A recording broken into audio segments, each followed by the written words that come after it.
Hey, Rafael Cortez here. Welcome back to the CEO Pulse podcast, where you get the real, the raw, and the mind of entrepreneurship. I'm very excited because we have a very different type of guest with us today. He's an author. He wrote the book, Got a Vision and Live It. He's worked with Fortune 500 companies in the past, and he specializes in an area that I think it's very, very relevant to everything that takes place inside a company, right? But it's often overlooked, and that's culture building and really taking in coaching for high performance individuals. So we're going to be tapping into that and having a full-blown conversation with Mr. Larry Olsen here, and I can't wait to dive into that kind of stuff. I'm excited to have you. All right. You really handled it extremely well. And I want to thank you for having me. All right. My pleasure. My pleasure. To it. My pleasure. So you focus on a very important aspect of business, and that's culture building, right? Right before we jumped on camera, we were talking about how you got started, and where you almost identified the need for this. Can you give us a little bit of background on you, and then dive into the meat and potatoes of the conversation, which is culture building. I basically got into the business because I had an older sister, 3 years older than myself. Mm-hmm. And my folks were either in denial or didn't know what was going on with her. And then when they saw me pushing her in the stroller, mm-hmm. and there was a 2.5-year difference between the two of us, they went and they had her tested, and they stamped mentally retarded on her forehead. Oh, wow. Or, not literally, but those were the type of labels they used because she was cognitively very slow. And that got me really curious at a very young age about what's going on in here. Mm-hmm. And also getting in a lot of fights when I was little, because when children don't understand differences, some of them make fun of it. Yeah. And, you'll fight for family no matter how big they are, right? Yeah. Oh, yeah, absolutely. Totally understand that one. You can mess with your family, but nobody else is messing with your family. We can be mean. We can be bad people to our own, right? But nobody else. That's right. That's right. So as I'm growing up, recognizing this, it just created some curiosity mm-hmm. as to how limiting we are when we label people. Mm. And what happens is, now that we've got the vocabulary that's a little more sophisticated, we call it an attitude. Mm. And nobody is born with attitudes. Attitudes are learned behaviors. Right. Genetics plays about 18% of who we are, and the rest is learned behavior. So the work that I do gets involved in that 82% of what determines performance and behavior, because that's what most people are attempting to improve in their lives. Mm. But what they don't recognize is the job of our brain is to make sure that we continue to be the person we see ourselves as. Right. And the majority of people, Rafael, are basing that off of what experiences they've gone through in their lives, not what's possible for them. Mm. Less than 2% of people know how they think. The rest just think about what's ever on their mind. It's actually a conversation that I've had a few times before with people, even in the podcast. Critical thinking, it's practically out the window unless you're aware of it, right? And you make this conscious effort to stay on top of the critical thinking path. I think that's where meditation and things like that play a big part into it, right? But if you're not aware of that, it's easy to just kind of go with the flow of everything that gets thrown at us. Absolutely. Most people are reactionary. Absolutely. The process that the brain goes through when it experiences something is, first off, I've ever seen anything like this before. Mm. And every experience we've ever had is stored neurologically in the cell of our brain. Mm-hmm. And it's stored there basically because of what is called the amygdala, which is a reptilian brain, right? Mm-hmm. Which is designed that if we hear a little rustle in the straw and get bit, next time a rustle in the straw, we're a little more aware now, aren't we? Right, well, exactly. That was a snake last time. Yeah. Well, as we get sophisticated, it's not so much snakes that we're concerned about, it's conversations we overhear, mm-hmm. or meetings we don't get invited to, or somebody gets promoted and we don't get promoted. So we immediately go into a defensive posture because the amygdala recognizes that I got to fight, I got to flee, or I got to freeze. Mm. And as basic as that is, we're designed to store information to protect ourselves. Right. So when someone gets into a bad relationship and they get out of it, next time they see someone, have I ever seen anything like this before? Oh, this yeah. is probably leading me towards, will this be good or bad? And they base their decision about that person, not what that person or who that person is, but how it relates to the experiences they've had Right. with other people. Yeah. Now, when you take that into a company and you get involved in leadership, how many leaders do you know have developed attitudes about their people? Oh yeah, it's actually attitudes and biases, just based off, past performance, on culture, on I mean, you name it. There's so many things that that play into it, but it's really, again, it's one of those things that can be somewhat unconsciously hard to start fresh with somebody, right? If they just resemble somebody else in the past, it's like you said, it's kind of like getting bitten by that snake again. Yeah, if you're sharing what you think is important Yeah. information and somebody flips you off, or somebody gives you the attitude that, or they're not looking at you, or they're Yeah. looking different, Mm-hmm. how do you not register that? Yeah. Well, you do. Yeah, don't we? absolutely. Right? Absolutely. And this could be one of the most phenomenal individuals in your organization. Okay? Yeah. But they had the breakfast that they had went bad, sour on them. Mm-hmm. So when you looked at them, they were scowling. Right. And we just make the association that they're not valuing what I have to offer. Because we all, the number one fear in the human race is rejection. So we're all looking for some kind of an affirmation, some kind of a insights that say we're on track and we're making a difference. Yep. Otherwise, we're invisible. Yeah. Okay? So Completely agree. let me give you an example. How many times does somebody have to be late to one of your meetings before you recognize they're not punctual? One. That's One. it. Okay. Yeah. Now, watch what happens. They show up on time. Somebody will get sarcastic. Oh yeah. Oh yeah. Oh wow. Yeah, your watch Yeah. break. Yeah, exactly. Now, the person who just busted their you-know-what to get there on time, what are they thinking now? It doesn't matter whether I'm late or not. They've already made their mind up.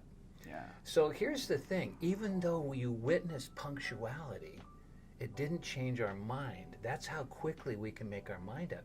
And when leaders make their mind up about their people, I know this one is capable of this one, we start treating them accordingly without even knowing it. And if they respect us enough, they start to believe it too. And then their performance is capped out. So when you go into an organization, it already has a pretty good idea of what is big capable point. of it, Yeah. right? And the job that I have is to get them educated first to understand how they think and how thinking affects performance, and recognize the limitations that have been placed on themselves have not been placed on themselves by others or by circumstances. It's how they talk to themselves about the others or the circumstances. And most people don't even know they're doing that. They think it's the truth. You don't like me. Yeah. Well, how do you know that? Well, you were staring somewhere else when I was talking to you. But I don't tell you that, do I? Yep. It's a lot of it. A lot of it happens in kind of reading between the lines, right? Okay. And I guess if we're not good at reading between the lines, we can read whatever we want, right? Yeah. We don't need to read between the lines. Yeah, exactly. It's that's where I think transparent conversations really kick in. However, it's not the norm. It's oftentimes I think transparent conversations are brought in into a setting when there's got to be some correction or something to happen like that. But again, it all falls back into the type of culture that you're building and the biases that we're developing as we get all these borrowed behaviors that you keep that you're talking about. Yeah. And the only way you can't really change your mind about somebody. You can't say I'm going to try to be nice to that person, or I'm going to try to I'm not going to let it bother me that they treated me that way. Mm-hmm. And this is where my book, Get a Vision and Live It, is about the fact that you're either going to continue to react to the past and everything that's ever happened to you so that you know how to react to the new situation. Mm-hmm. Even if you're in mindfulness, even if you're in the moment, what's the moment dictated by? How do you understand the moment? Yep. You can't understand it without having some frame of reference. And frame of reference either comes from looking behind you, Right. driving into the future, looking through the rearview mirror, right? Yeah. or classical condition. look into vision, right? Yeah. So people either go, okay, that happened because that's just the way I am. I've never been good at that. Or that happened like that because I've always been good at that. But as you're talking about, when people develop awareness, which is so essential, to be able to recognize that if they want to know where the true challenges in their life is and why it's going the way they go, they just need to look in the mirror, right? and when they do, they have to look for the opportunity to get better, not, I can't believe I acted like that. What an idiot. Yeah. Right? And that's so easy to do because that's generally what we experienced as we were growing up, is that type of behavior. Yeah. Right? Hold that Pause thought. a Give me moment. 1 second. Absolutely, brother. Julio.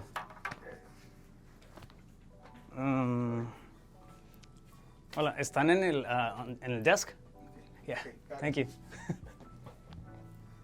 I'm telling you.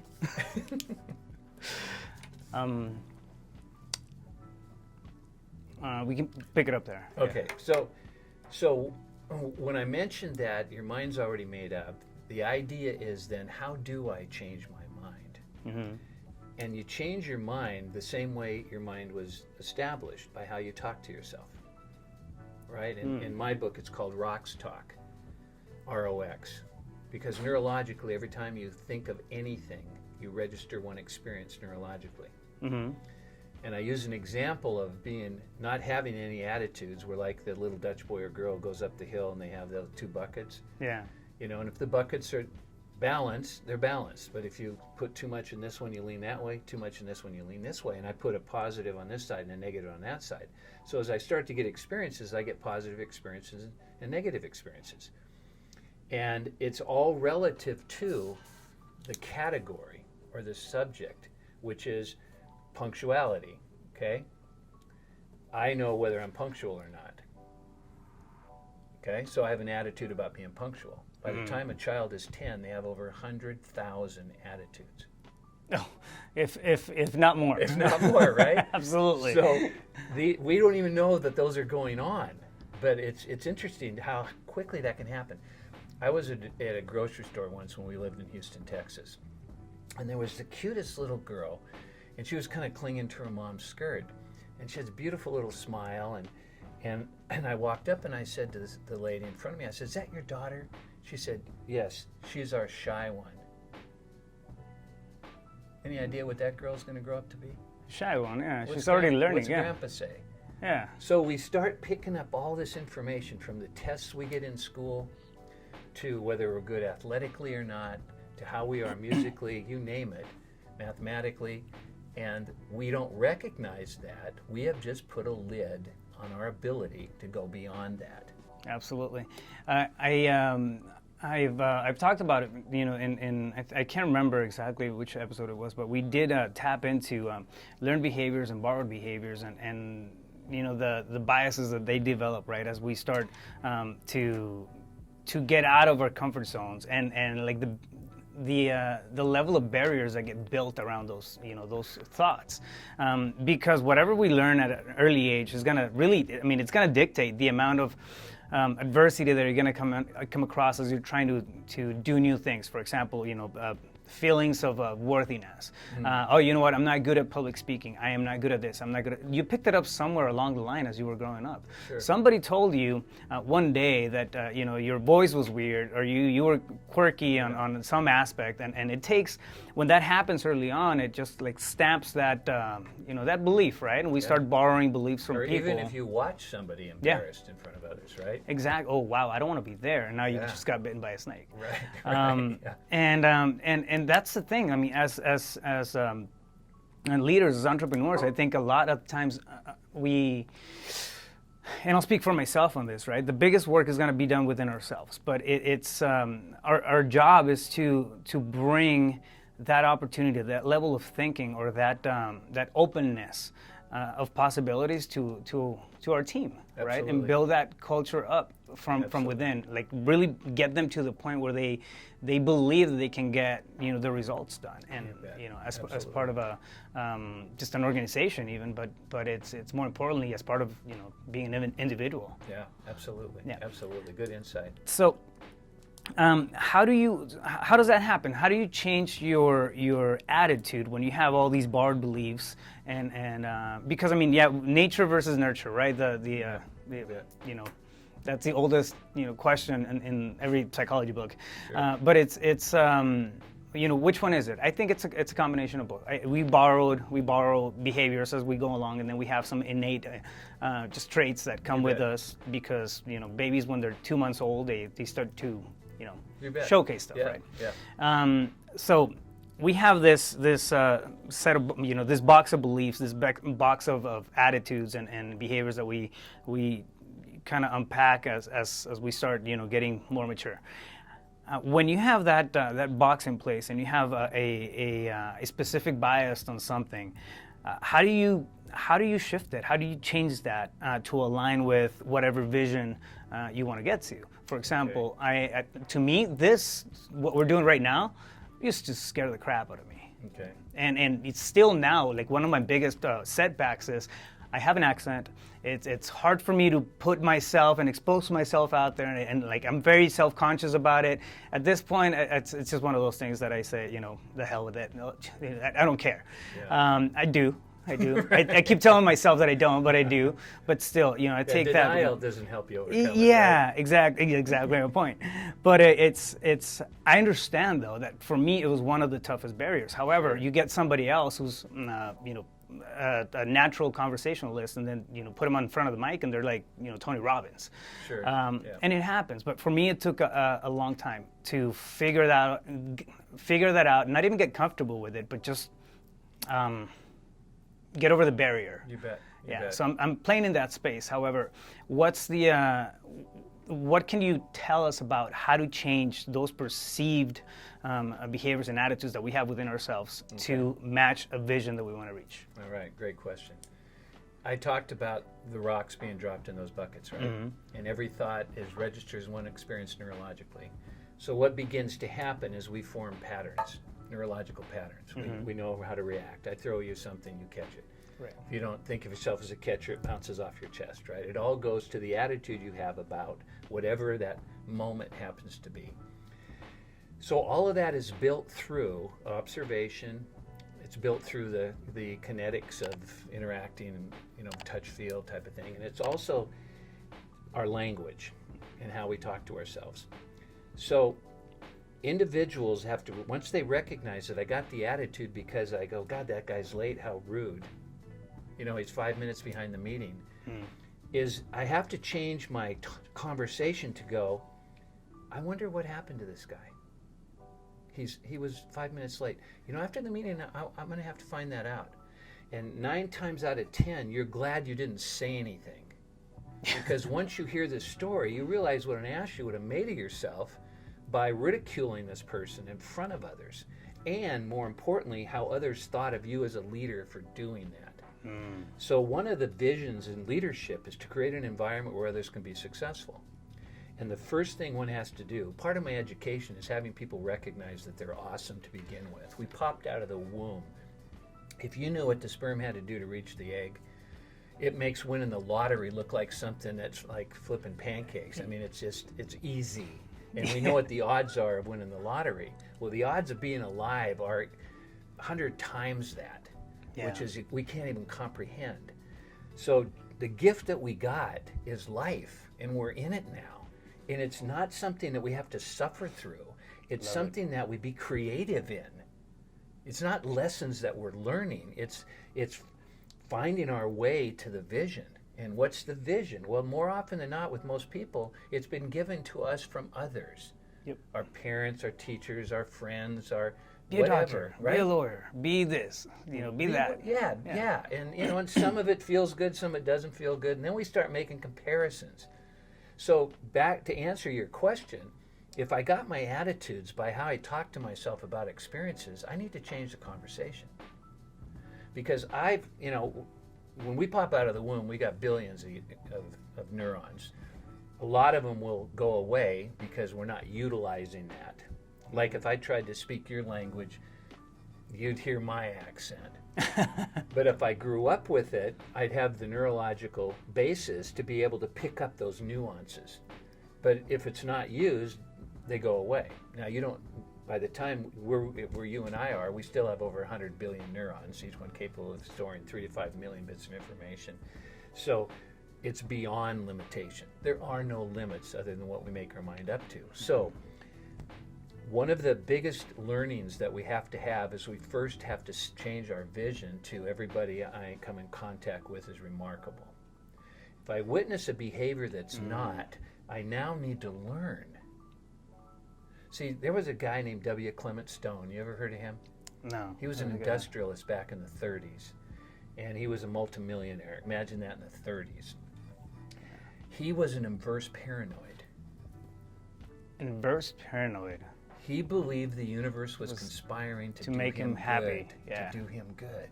Wow. So it's you know what, that's a nomen, that's a signal. It's that's the you. third. That's it's you. A, You it's have the this third time I hear that this week. I Is kid it? you not. I kid you not. And, you know, and that is another thing that we could get into as a reticular activating system, because that's why we're able to go, geez, I didn't see that motorcycle before until I bought one. Now I've seen 3 or 4 of them. Oh yeah. I thought I had a unique one. Yeah, but no, they're all over the place. Yeah, and your thing with the universe conspiring to do me good. Think about this. You wake up in the morning, people start thinking, don't they? Some people have learned to prepare their day before their day takes over, haven't they? Yep. Okay. Yep. Some people meditate. Some people just get up and allow life to happen to them. All right. So you never know what you're going to get, do you? It's kind of like the box of chocolates analogy. So where we have control is we already make our mind up about people before we meet them. Or what happens is we'll get to meet them and then we'll make our mind up about them. Yeah. That is the biggest secret to breaking old attitudes, is recognizing that I'm just going to continue to look for information to support that I'm right, because most people would be rather be right than successful, remember? Yeah. And that's called maintaining sanity when you get into the science of it. Is that's what this job of this brain is to do, is to make sure I continue to be like Larry. So if you got a salesman who makes all the money they need in their first month, and they don't have a vision, they take the rest of the month off. Yeah. Right? Because they've already fulfilled the need. Yeah, there's no driver anymore. It's whenever those are extrinsic, they're easy to lose. Absolutely. They're easy to lose. So one of the things I teach in my leadership program is, first off, rather than trying to get over attitudes about people, create the right attitude about people. And when I start looking for what's right about you, I see it everywhere. Because now I'm looking for it. If I try to figure out what's wrong about you, I get into an address change. You follow me? Which none of that bothered me. But a lot of people would have been really uptight. Yeah. And what kind of you call yourself a professional? Yes. You know, on all of this Completely stuff. agree. And you did it to yourself. I didn't need to do anything to you. Nobody can be harder on us than we are, right? Yeah, absolutely. But you're a pro, and you've got a great heart and a good spirit, and your smile is infectious. and you are able to utilize that when you're working with your people. And when they see that you see more in them than they see in themselves, watch what happens. Watch what happens to your company's performance. Yeah. Because now they want to live up to it. Follow me? Yep. Absolutely. I completely agree. I think everybody has, we can take it back to the basics of perspective, right? Everybody has a different point of view on things, on problems, on life. Absolutely. Even if we get more technical on the at an organizational level on problems that are happening within the company, people are going to have the ability to see it from a different perspective. Absolutely.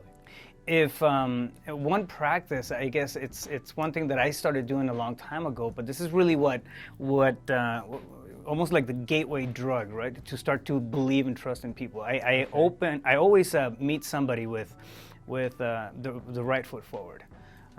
It's been a habit for a long time. But I would never release control. I always thought that as a business owner, I had to manage everything, and I was close to the point of burnout, and until they landed on me, and this is not something that was just a magical idea that popped in my head.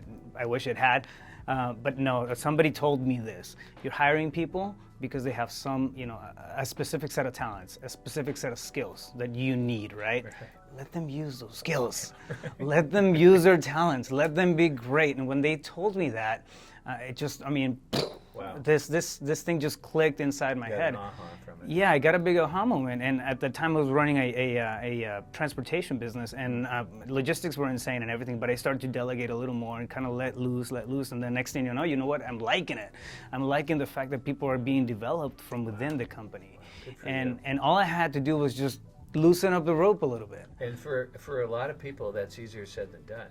Yeah. Because they have become so accustomed that if I'm not involved in it, something could go wrong. Mm-hmm. And I'm the one that's ultimately accountable. Yeah. I mean, you're the one that's got most of the skin in the game, right? Right. The financial investment. And that's another thing when you get into delegation is don't make the mistake, as a lot of people do, and delegate the trash. Yeah. Yeah. Because a lot of leaders delegate things they don't want to do. Right. If you want to build people, which is what the job of leadership is, you got to delegate responsibility. Yeah. And you got to be okay if it doesn't go your way. That's Right? so, yeah, it's so on the money. I think, yes, it's responsibility, but and you said it early on. We're afraid of rejection. We're afraid of that type of failure, of not belonging. Right? There's always a sense of meaning. Maybe I'm not supposed to be successful. A sense of meaning that we look for in things and whatnot. But I think when you actually have somebody do something that matters and give them the opportunity to show up, 99% of the time they will. Well put. I think 99% of the time they will show up. And that's what the ultimate vision is, something greater than self. Mm-hmm.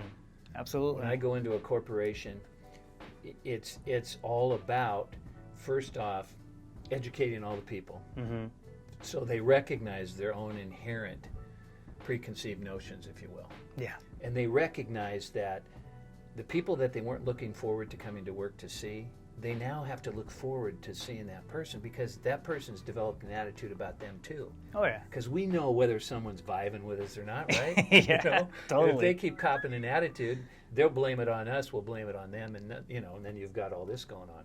Mm-hmm. So I take people through what's called vision building, where we basically create the ultimate organization. And then they come up with all the reasons why we wouldn't be successful. And as we come up with the reasons why we wouldn't be successful, what a lot of individuals do is then they try to figure out how to solve every one of those problems, from backstabbing to low revenue to you name it. And the reality is that all that does is repeat the past and remind us about what's gone wrong with the company. When what you really want to do, and this is where guiding principles come into play, is how would we need to be acting with one another where those couldn't exist? And that's how the values pop out for your organization. But they're created by the people instead of a consultant coming in. You spending $100,000 and it goes into a desk. Right? Nobody ever looks at it. Absolutely, and there's so much more than a nice, set of punchlines or slogans. You walk into a lot of companies, they have them up on the wall, but they're not practiced. Right. Because nobody got to participate in helping create them. Yeah, and or they, they just don't believe in them. It's easy when you hold something or uphold something as important as your guiding principles, and you take that across the board. For example, I use the same 3 guiding principles in my personal life as I do in my businesses. And they're radical transparency, it's number 1. Beautiful. Radical transparency.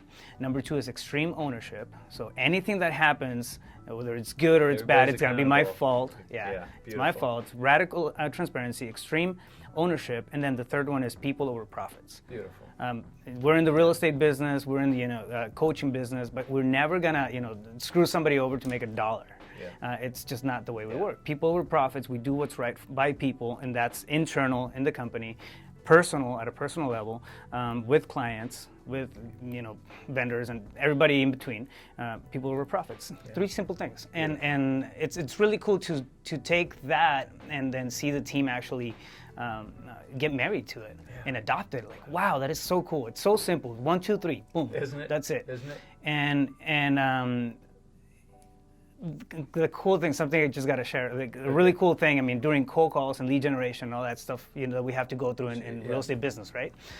Sometimes it can get messy, right? But I've heard one of our acquisition guys, Juan, he was about, I think it was Monday or a couple of days ago, he was working on a prospect, right? He was working on a deal and he was negotiating whatnot, and he had the opportunity to I mean, really switch some of the terms around to drop the price point of the property, which, I mean, at an essence, it's, you know, we're looking for discounted properties, right? Okay. So that's like the nature of the business. Gotcha. But we have people over profits, and he did not pull the trigger. I think so. He could. I mean, it could have been maybe a $10,000 additional, you know, spread or profit, but he did not pull the trigger because he was going to be, you know, it wasn't the best thing for that person, and he called it out. He said, "People over profits, right?"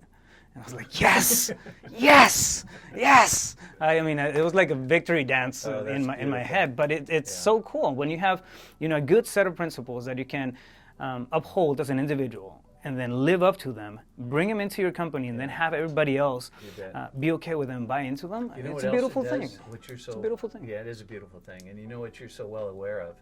It makes decision making so much easier. Oh, yeah. Doesn't it? Is it in alignment with our values? Yeah. If it's not, we don't do it.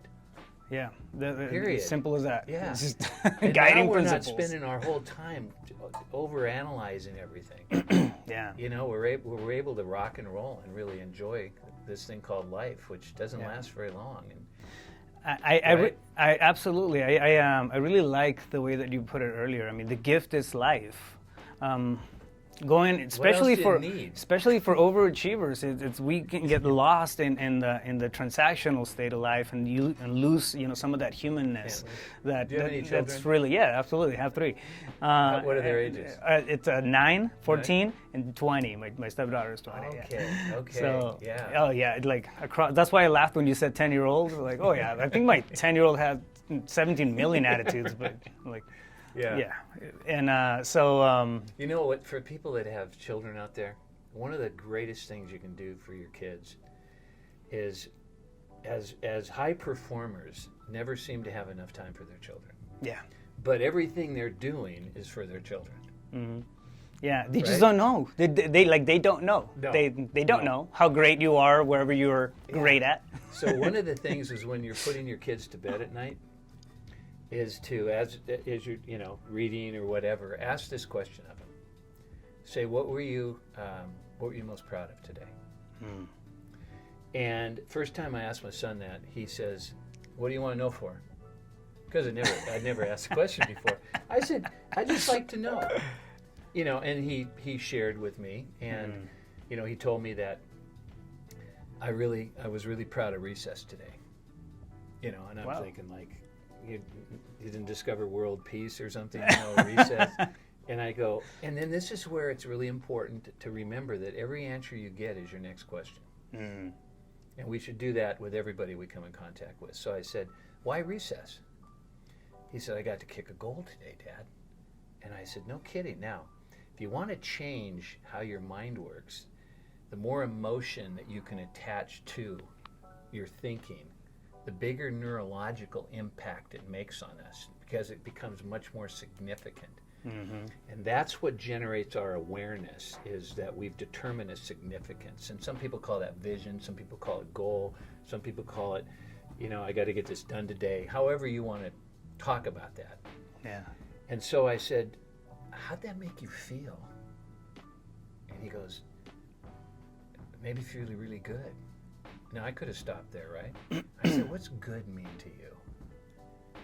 He goes, "It kind of prickled my skin a little, Dad." Oh, wow. I said, "Wow." And then follow it up with this. If you want to get great night's sleep and have your children raise their self-esteem, and what are you looking forward to tomorrow? And he goes, "You know, Dad, 2 questions. I'm looking forward to recess again." And I said, and now here's where I tried to jump in. This is what we do too many times. I said, "Oh, so you can kick a goal again?" You need to zip it, right? Let them talk, okay? Or you're never going to learn anything. And I said, recess? How come?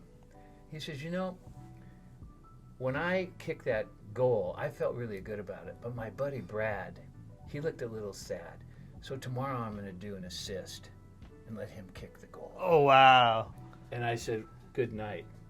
And so as I did this over time, Mic drop. What do you think he's doing all day long? He's looking for something he can be proud of because he knows Dad's going to ask him or Mom's going to ask him at night. Yeah.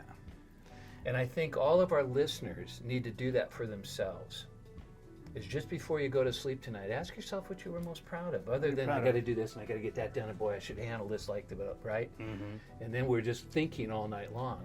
It's so easy to fall into that noise, isn't it? Absolutely. And sometimes the only thing I can tell myself is, well, Larry, you dressed yourself all by yourself today. You have 2 shoes on. You're good to go, buddy. You're good to go. But at least I'm focusing on the contribution that I made instead of the deficit that I didn't fill.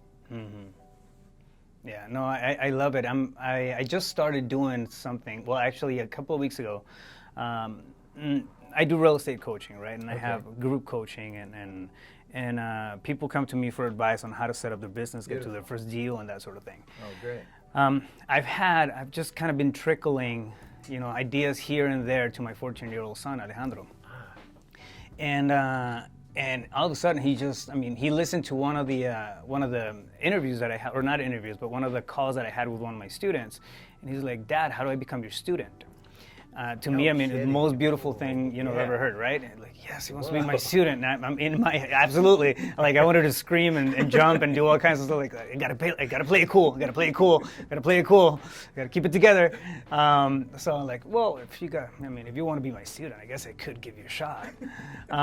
Anyways, they give him access to a lot of the resources and videos and stuff like that, right? So he's and I'm not.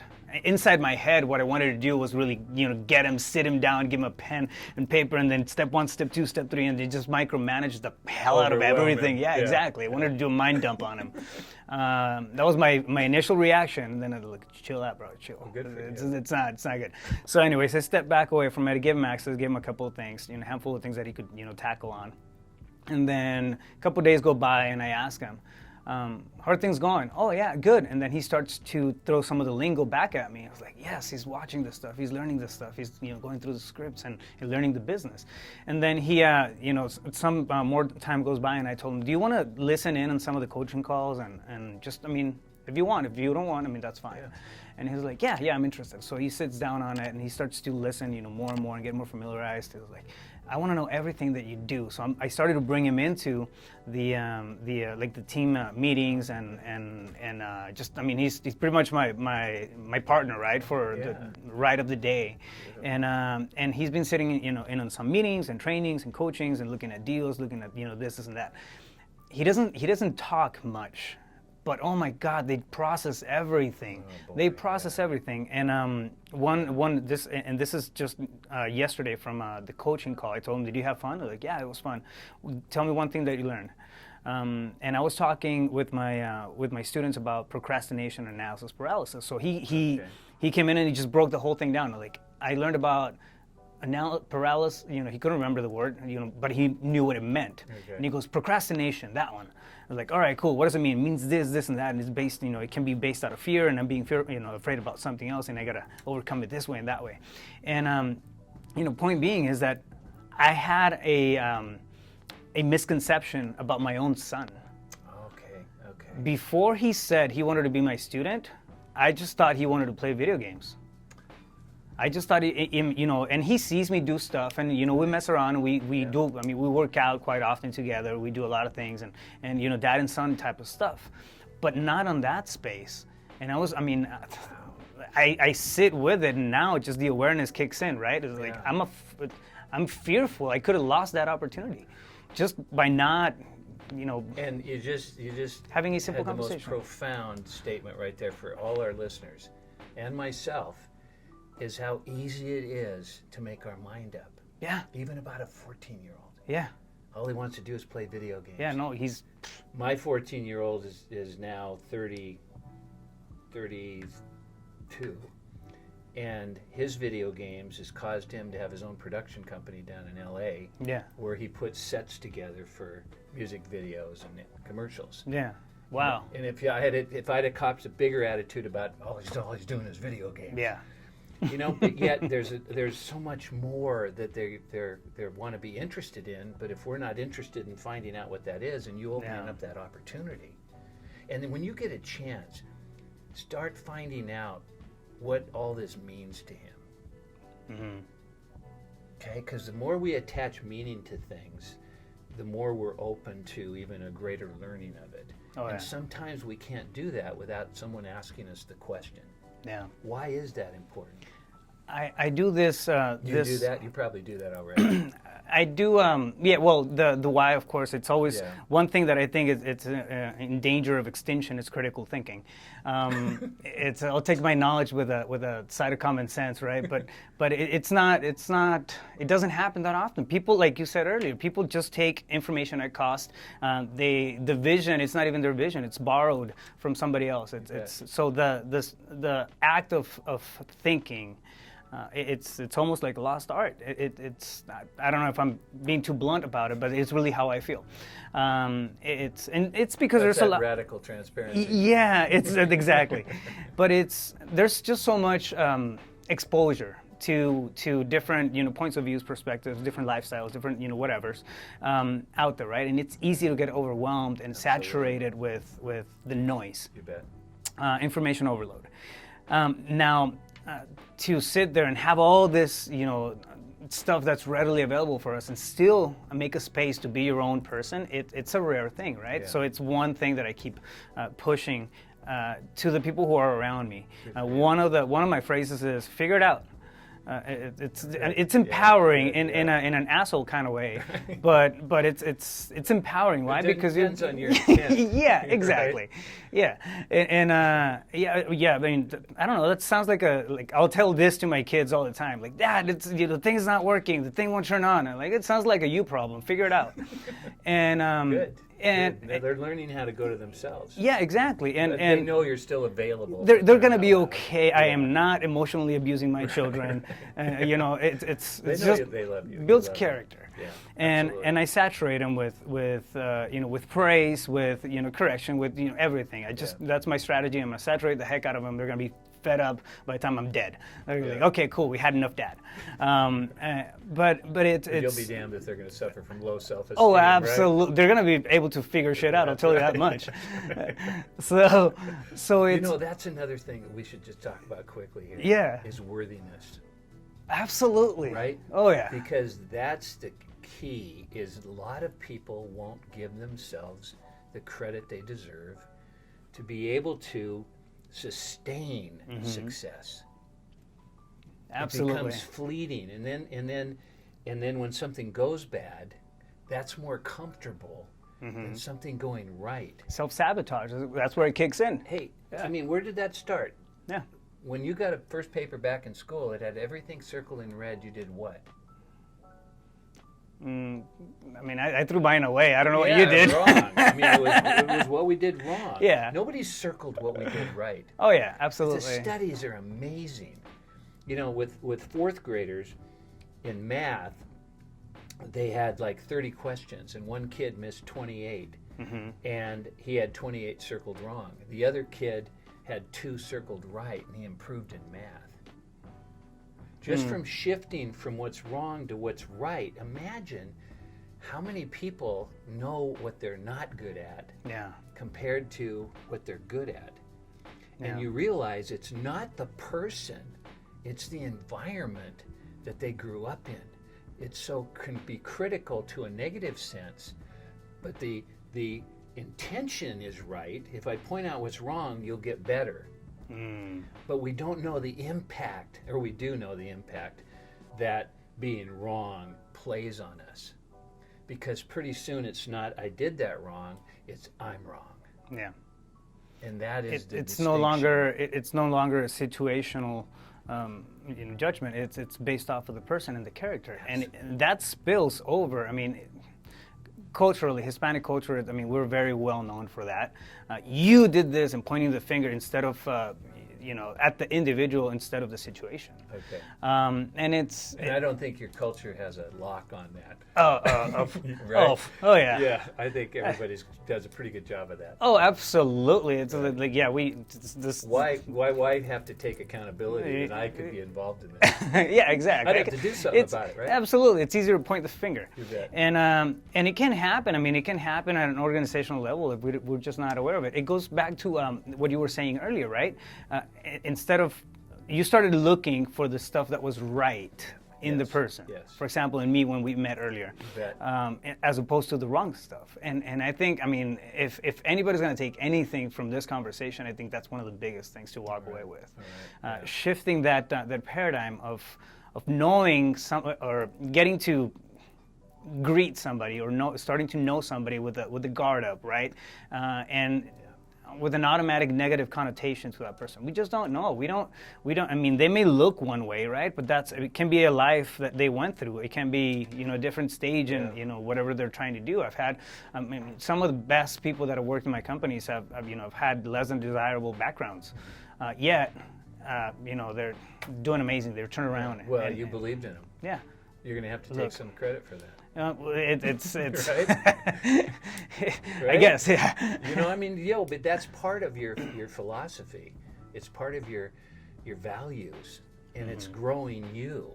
Yeah, because absolutely. It's easy to go the other way and find fault. It's easy to be judgmental. One thing that one of my coaches taught me at one point was every time we're in a leadership role, it's not, pointing the finger or screaming out orders or stuff like that. Really, that's the point. It's the fact that now we have a responsibility to hold that space for those people that we are guiding. Right? We are a beacon. Absolutely. Whether we like it or not. Right. If you're in a management position, in a leadership, CEO, or whatever management role you're in, you're taller than somebody. Sometimes can be all it takes. Absolutely, right? Absolutely. It's not my strong suit, but I completely agree on what. Never been mine either. Yeah. I've never quite made 5'8". Yeah. Always end up a little short, but that's fine. Yeah, but anyway. So I'm not short. I'm fun sized. Yeah. Right. The influence you're talking about. Yeah, right? Exactly. And it's the ability to hold that space. So what happens when you're holding that space as a CEO? What do you mean by holding that space? So we have to, for example, we're expecting our people to be in integrity. Okay. If I'm expecting my people to have to practice radical transparency, I have to be radically transparent. Okay. I have to, have extreme ownership of what's going on in anything that's under me, right, under my supervision per se. Okay. I have to put people over profits. Otherwise, and I have to hold that space. Okay. So what happens at a mental or mindset realm is I have to work on myself, right? If I want my people to reach, or the people who are working with me, to reach their potential, to push their limits and reach for that vision or whatever goal they have set for themselves, I have to hold my space and me push for my own stuff, right? That's how it works, and it forces us every time we put ourselves in a leadership position. It forces us to hold that space. If you're coaching, if you're I don't know, telling two people what to do all day long. Like, you have to hold a space for those people. Yeah, absolutely. Yeah. Isn't that what Gandhi said? Not true. Yeah. Did Be he? the change you wish to see in the world. Oh yeah. Right? Yeah. Yeah, it's holding your space, isn't it? Yep. Yeah. That's what it really comes down to. Yeah. You are an admirable man. Why, thank you. You. Likewise, Larry. It's refreshing. Thank you. Thank you so much. I much appreciate it. Oh yeah, absolutely. Yeah, I mean, I can go on for hours. Take all that bad I was thinking about you. Well, good thing you didn't say it. It would have been weird. But no. I mean, great conversation. You're full of insights. I think. What you have to offer in terms of just conversation. The time that we've sat down, it speaks volumes, and helps volumes. It really is. I think one of the greatest ways of leadership, right? Embracing that space, coming in with a positive outlook, and understanding the ins and outs of what it takes to be a leader in a space, whatever space that is. If it's real estate, if it's industry, and everybody's a leader, right? Because if we're not leading others, we're certainly leading ourselves. Yeah. Exactly. Whether we realize it or not. Right, Absolutely. So Larry, I like to well, actually, if somebody wants to get a hold of you, actually, Okay. where can they go to get your book, Get a Vision and Live Okay, It? So your book, Get a Vision and Live It. They'll ultimately be able to go. They can go now to Aperneo, APERNEO. Aperneo.com. We'll have the link in the They'll have notes. the link. Yeah. Aperneo, you'll the have the link. link. All right. And go to the shop, and they'll find the book. Okay. Ultimately, it'll be on Amazon. I stayed off Amazon for years, but now that I've got finally trademarked my company, they can't Aperneo. lower the price arbitrarily. Yeah. So that and then Kindle, it'll be available there. But right now, Beautiful. if they want it now, they go to Aperneo.com. Yeah. And if somebody wanted to get a hold of you, and of course, I mean, you do culture building, you focus on high level, coaching Absolutely. and that sort of stuff. And I work with individuals as well. Cool, great. And so, where would somebody? I go to AperneoAgain.com. Aperneo.com is the spot. And they're in the shop there too. All right, beautiful. Yeah, and there's Perfect. phone numbers, and so we can Contact chat info. and see if it's. I'd like to chat too to see if it's something that we both win at. Okay, 'Cause, absolutely. Sometimes no matter what your expertise is, it's people aren't ready for it, or Right. it's not in their wheelhouse. So Yeah. No, absolutely. I mean, it's there's always a process, right? Whether it's a fit or not. absolutely, because so- we want everybody to win. Absolutely, makes sense. I like asking. This is one of my favorite questions. Okay. So right before we sign off, and thank you again for the volumes of great stuff that you put out throughout this whole conversation. It means a lot to me. Thank you. If you were walking down the street and then you ran into your 17-year-old self, what would you tell that kid? Pay attention.